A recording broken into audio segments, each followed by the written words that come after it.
Hola amigos, buenas tardes. Hoy me gustaría hablar de un libro que para mí es muy emblemático en la literatura anglosajona, aunque bueno, también nosotros como latinoamericanos no hemos entendido la profundidad de por qué siempre Hamlet, por qué siempre Shakespeare como un referente a la literatura, ¿no? Es decir, por qué siempre esta obra, por qué este fragmento famosísimo que yo creo que cualquiera de ustedes ha escuchado, el ser o no ser. Esa es la cuestión. ¿Por qué esta obra, que es un referente de la literatura anglosajona y que, bueno, en Estados Unidos es un curso, digamos, referencial, sí, por experiencia lo digo, un curso siempre obligado para los jóvenes que cursan la secundaria, la high school, ¿no?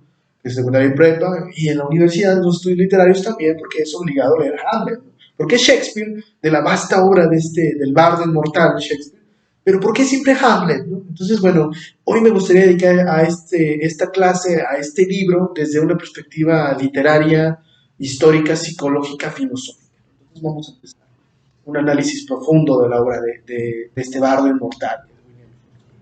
Bueno, en primer lugar, la obra o la tragedia de Hamlet, príncipe de Dinamarca, como su nombre lo dice, es algo curioso porque no está ambientada en la Inglaterra victoriana, en la Inglaterra isabelina de ese momento, sobre todo la Inglaterra entre la reina Isabel, los Tudor y los Estuardo, que eran las familias que reinaron en Inglaterra y Escocia desde el siglo XVI hasta el siglo XVII, casi principios del siglo XVIII, cuando llegó la dinastía de los Hanover, que es la que sigue actualmente. Pero bueno, algo interesante es que, bueno, se desarrolla en Dinamarca, no es una tragedia, está escrita en clave de tragedia, un género literario que tiene ciertas características que retoman los elementos ficcionales griegos, ¿no? Igual fue escrita en 1599, entre 1599 y 1600 por el bardo inmortal William Shakespeare, y bueno, está ambientada en Dinamarca en los siglos, entre el siglo XIII al siglo XIV o siglo XV, no hay un paralelismo. Y bueno, los personajes principales, pues bueno, obviamente Hamlet, el rey Claudio, Gertrudis, Ofelia, Laertes, Polonio, Rosencraft, Gilderstein, Fortinbras, Horacio y, bueno, el padre asesinado de Hamlet, ¿no? La tragedia se desarrolla en el castillo de Elsinor, sede del poder del rey de Dinamarca, que era el padre de Hamlet, que bueno, era un rey muy recordado, muy querido por su pueblo, porque era un rey bueno, era un rey justo, y lamentablemente pues muere, ¿no? Y es asesinado, digamos, aunque la gente no lo sabe que es asesinado por su hermano, su propio hermano Claudio, que lo envenena, vertiendo veneno en su oído, y bueno, toma posesión del reino de Dinamarca. ¿Por qué no Hamlet? Digan, porque Hamlet venía de una estancia del extranjero, había estado sirviendo como embajador, ¿no? Del reino de Dinamarca en Inglaterra, justamente, y bueno, al regresar se da cuenta de que su padre ha sido asesinado, ¿no? Y de que Claudia ahora se ha casado con su madre y que ahora es el nuevo rey de Dinamarca. Ese es el punto principal de la novela. Posteriormente, bueno, Hamlet, que entra en una depresión por la muerte de su padre, escucha a algunos soldados hablar que en una parte del castillo se aparece un espectro, un fantasma, ¿no? Que se parece por la revestimenta que utiliza, una armadura, ¿no? Pues se parece mucho al difunto rey asesinado, no sé si era el padre de Hamlet. Y Hamlet en un inicio no cree esto, hasta que los soldados le vuelven a decir que lo han visto, ¿no? Entonces Hamlet lo sigue, ¿no? Y bueno, efectivamente es el padre de Hamlet que se le aparece en esta visión y le comenta la verdad, es decir, le dice que su tío, cuando su padre dormía, vertió veneno en su oído y eso lo llevó a la muerte. Entonces, le pide que Hamlet consume una venganza en contra de su propio tío. Entonces Hamlet en un inicio no cree la aparición, hasta que bueno, el mismo rey difunto le cuenta, ¿no? Cómo fue esta trama del asesinato, cómo Claudio manipuló todo para casarse con su madre, ¿no? Con la madre de Hamlet, con la reina Gertrudis, que es la madre de Hamlet, y bueno, esto lo lleva al poder. Y bueno, Claudio aparentemente nos hace ver que es un personaje bueno, bondadoso, pero dentro es ruin, es vengativo, ¿no? Es cruel, todo lo contrario a lo que era el padre de Hamlet. Entonces esa es la primera escena. Cuando Hamlet se da cuenta, jura no hablar, o sea, es decir, un voto de silencio hasta no consumar su venganza. Entonces, bueno, la gente lo ve y parece que, o piensan que Hamlet, aparte de la depresión, está loco, ¿no? Es decir, porque pura silencio. Ese es el primer plano que nos presenta en esta tragedia, ¿no? Posteriormente, bueno, Ofelia, que es la novia de Hamlet, ¿no? Con la que había mantenido una correspondencia, una serie de cartas, ¿no? Hija justamente de Polonio, que Polonio es el chambelán o un asistente, ¿no? del rey Claudio. Bueno, empieza a reclamarle a Hamlet por qué la actitud cerrada, porque la actitud de silencio, ¿no? Y entonces en un momento dado él se molesta con ella, porque bueno, Hamlet entra en la habitación de ella y ella empieza a hablarle, a contarle cosas, ¿no? Hamlet se queda callado como viendo hacia la ventana, ¿no? Entonces ella piensa que está loco, que Hamlet se ha vuelto loco, y bueno, Hamlet le reclama y le reprocha y la obliga a que se vaya a un convento, le quiere que mejor se vaya a vivir a un convento. En ese término también es importante decir que, bueno, tanto Polonio como Claudio, que Polonio sirve como un ayudante, ¿no? Y confidente de Claudio, se dan a la tarea de estar siguiendo a Hamlet para notar las actitudes de cómo reacciona Hamlet, ¿no? Es decir, el rey se empieza a preocupar porque empieza a pensar que Hamlet sabe la verdad. Es decir, Hamlet, para disimularlo, bueno, empieza a actuar como un demente, ¿no? Como un loco. Es decir, en primera parte, bueno, como les digo, entra en la escena con esta Ofelia, ¿no? Y bueno, ella piensa que está loco, luego posteriormente igual con su madre, Hamlet está teniendo una conversación con su madre y su madre lo nota distraído, decaído, ¿no?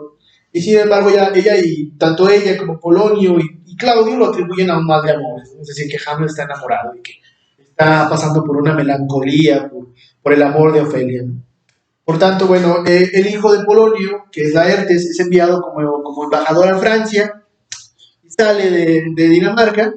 Algo interesante es que en ese momento, bueno, Polonio se dedica a estar siguiendo a Hamlet, ¿no? En un momento dado, bueno, se introduce en el cuarto de la reina Gertrudis y se esconde detrás de unas cortinas para escuchar la conversación entre la madre de Hamlet y el propio Hamlet, donde ésta le reclamaba la actitud displicente, pero sobre todo retraída y abstraída de Hamlet, y Hamlet, por otra parte, le reclama haberse casado con su tío Claudio, ¿no? Es decir, que su madre tomó al asesino de su esposo, ¿no? como consorte, como esposo. Y bueno, en un momento dado, Hamlet se da cuenta de que alguien espía, ¿no? Pensando que es Claudio, saca su espada, la desenvaina y literalmente apuñala a la persona que él ve atrás de la cortina, dándose cuenta que es Polonio. En ese caso, la reina asustada pues empieza a pedir ayuda. Hamlet logra llevarse el cuerpo de Polonio, lo esconde, ¿no? Se deshace de él y pues huye, ¿no? Huye de nuevo a Inglaterra, ¿no? En el camino su barco es atacado por piratas, ¿no? Y bueno, algo que él se da cuenta es que a las entradas, después de haber sido liberado por los piratas, que ellos piden un cuantioso rescate por Hamlet, que el cual es pagado por Claudio, él regresa a Dinamarca y se da cuenta de que hay una llegada de Fortinbras, del rey noruego, que la civilización danesa piensa que bueno, los noruegos van a invadir Dinamarca, pero no, Fortinbras lo único que pide es el paso vía libre por el territorio danés para invadir Polonia. Entonces se llega a un acuerdo militar con Fortinbras, el cual conoce a Hamlet, se da cuenta de que incluso tienen lazos familiares, ¿no? Por parte de su padre, pues es decir, son primos segundos, y bueno, se establece una alianza y una amistad entre ambos personajes, ¿no? Fortinbras, que es el rey noruego, y bueno, el joven rey noruego, y Hamlet. Hamlet regresa, se da cuenta de las cosas, y bueno, pide en un momento en una festividad se le hace por su regreso a la capital danesa, ¿no? Hay una serie de juglares y una serie de actores que están representando una comedia en el palacio de Elsinore. Y bueno, en un momento dado, Hamlet logra que a la última hora los actores representen una tragedia de un asesinato, ¿no? Recreando el asesinato de su padre, para ver si efectivamente Claudio es sometido a la presión de confesarlo. En el momento que se está presentando la obra y se confiesa el asesinato por parte de los actores, que lo representan de una manera muy buena, Claudio sale de repente del recinto, ¿no? Como nervioso, como presionado, y entonces ahí es cuando Hamlet efectivamente se da cuenta de que lo que le contó el espíritu de su padre es verdad. Entonces jura esta venganza en contra de su padre, no obstante sin darse cuenta que, bueno, los amigos de Hamlet, que es Guildenstern y Rosencraft, han informado al rey que, bueno, Hamlet se propone matarlo, ¿no? Es decir, se han dado cuenta de que Hamlet ha comploteado contra el rey, ¿no? En un momento dado, Laertes, el hijo de Polonio, regresa a Dinamarca de su embajada, de su éxito como embajador en Francia, y se da cuenta de que su padre ha sido asesinado y que su hermana, en un ataque de locura, se ha suicidado, ¿no? Aventándose al mar, ¿no? Es decir, ahogándose, tanto por la presión del desamor y el desinterés de Hamlet, como El mal de amor es que efectivamente ella sí sufre. Y bueno, Laertes, el hermano de Ofelia, hijo de Polonio, jura venganza por los dos en contra de Hamlet y para ello recurre al enemigo de Hamlet, es decir, Claudio. Recurre a Claudio y ambos traman cómo derrotar y asesinar a Hamlet. El primero lo enfrentará en un duelo de espadas y el segundo logra envenenar una copa de vino para ofrecerla a Hamlet en caso de que Hamlet sea el vencedor y así de una u otra forma acabar con la vida de Hamlet. Algo interesante es que bueno, se enfrentan tanto Laertes como Hamlet y bueno, en un momento dado Hamlet logra matar a Laertes, no obstante Laertes logra herirlo con esta espada que incluso bueno, ha envenenado para tener una perspectiva más fuerte, una posibilidad mayor de poder matar a Hamlet.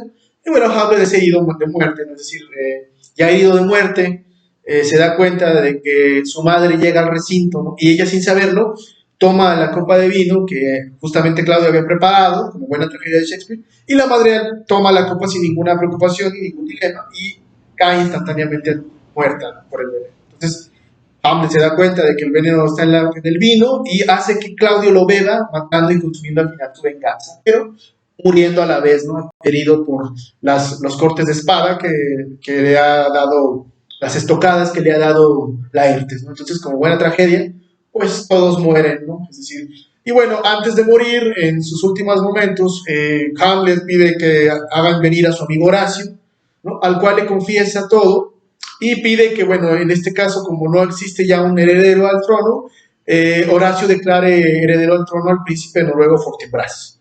Fortinbras se convierte tanto en rey de Dinamarca como Noruega. Y lo primero que hace Fortinbras es dar un funeral militar a Hamlet. Y así es como termina esta tragedia, ¿no? Ahora me gustaría entrar en el análisis más literario, pero sobre todo psicológico y filosófico, respecto a la frase ser o no ser. Esa es la pregunta. Sufrir los tiros penetrantes de la fortuna injusta o poner los brazos a este torrente de calamidades y darles fin con atrevida resistencia. Morir es dormir y tal vez soñar. Esta es la frase típica, ¿no? que describe este periodo de este texto, que es un referente histórico. Pero hay que recordar algo muy importante. En el caso del inglés, be o not to be, o sea, es decir, el verbo to be significa tres cosas: ser algo, parecer algo y estar siendo algo. Hamlet es una buena persona. Ese es el primero.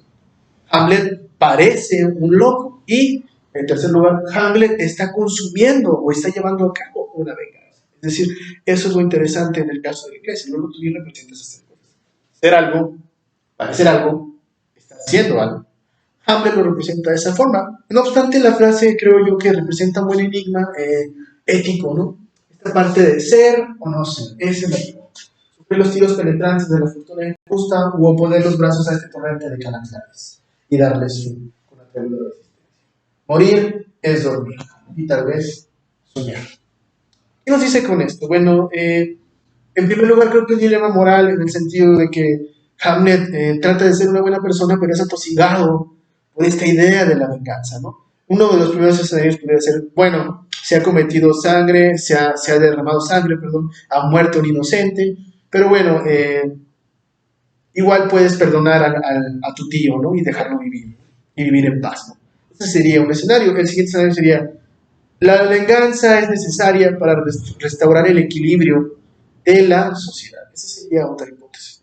Otra también podría ser que los dilemas morales nos frenan, ¿no? Es decir, Hamlet se ve atado por esa cuestión, ¿no? Y de hecho, estas frases es así como cuando él llega a unas catacumbas, ¿no? Y encuentra los restos de su padre, ¿no? Y es cuando toma el cráneo de su padre, ¿no? Y está haciendo esta reflexión, que la frase ha pasado a la historia como una penetración inclusive hasta psicológica, ¿no? Del personaje, donde él dice ser o no ser. Esa es la cuestión. Y bueno, nos pone esta reflexión.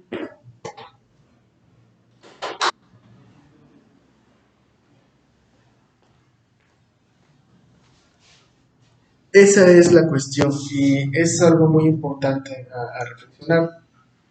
Creo que la idea es sobre todo cómo esta obra nos pone de referentes, ¿no? Es decir, nos pone la referencia de lo que puede llegar a ser la moralidad, ¿no? Es decir, cómo estás obligado a cumplir un juramento.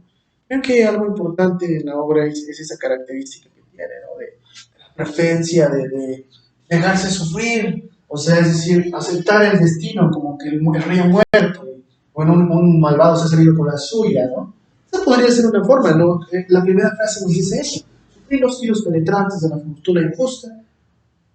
Esta parte nos dice, bueno, ha muerto un inocente y un malvado se ha salido con la suya, pero bueno, ya no ha habido más muertes, ¿no? Entonces, el equilibrio se restaura. Pero la siguiente frase, hubo poner los brazos a este torrente de calamidades y darles fin con atrevida resistencia, ¿no? Esta parte es como la más dura del sentido de decir, no, hay que cometer la venganza, hay que vengar la muerte del rey, y así se va a poder dar fin a estas calamidades, ¿no? Es decir, matándolo va a lograrse todo. Y la otra parte, ¿no? Morir es dormir y tal vez soñar.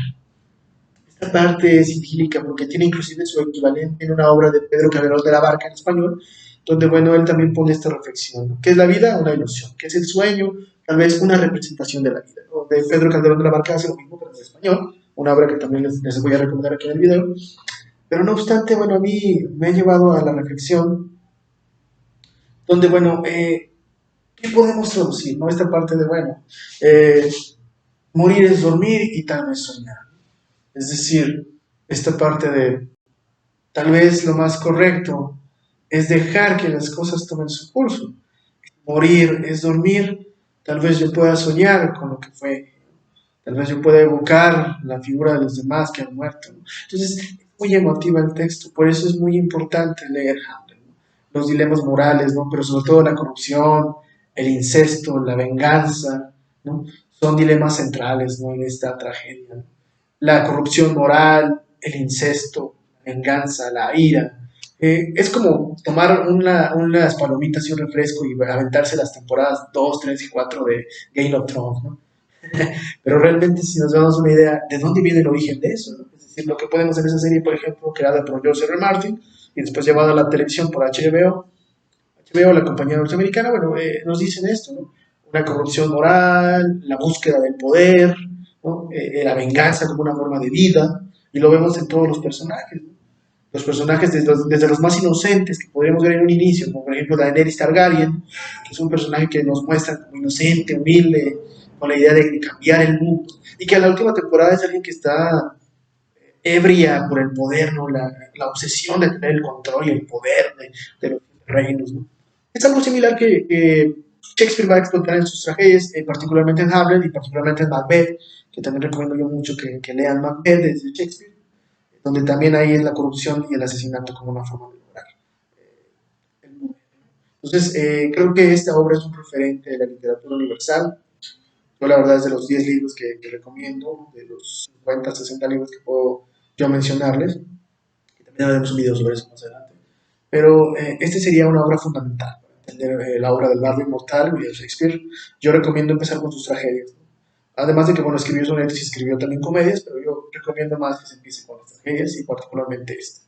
Sobre todo para entender la profundidad de esta frase. Que bueno, este es un fragmento de la frase, no es toda la frase es mucho más amplia. Algo que también se puede apreciar y que, bueno, me gustaría resaltar es la idea de los soliloquios.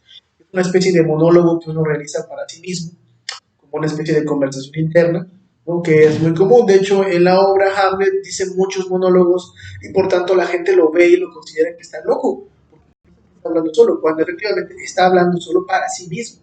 Es una especie de soliloquio. Entonces, esto es una forma muy común que se ve reflejada en esta obra, ¿no? Donde Shakespeare nos menciona cómo la idea de Hamlet es permanecer en silencio y solo hablar para sí mismo, jurando venganza. La idea del ser algo, pero sobre todo del parecer algo. El ser algo es que Hamlet es una buena persona, en el fondo es una buena persona. Pero el ser algo lo lleva al parecer algo que es aparentar ser un loco. Y la última, estar siendo algo, es estar llevando a cabo una planificación de una venganza.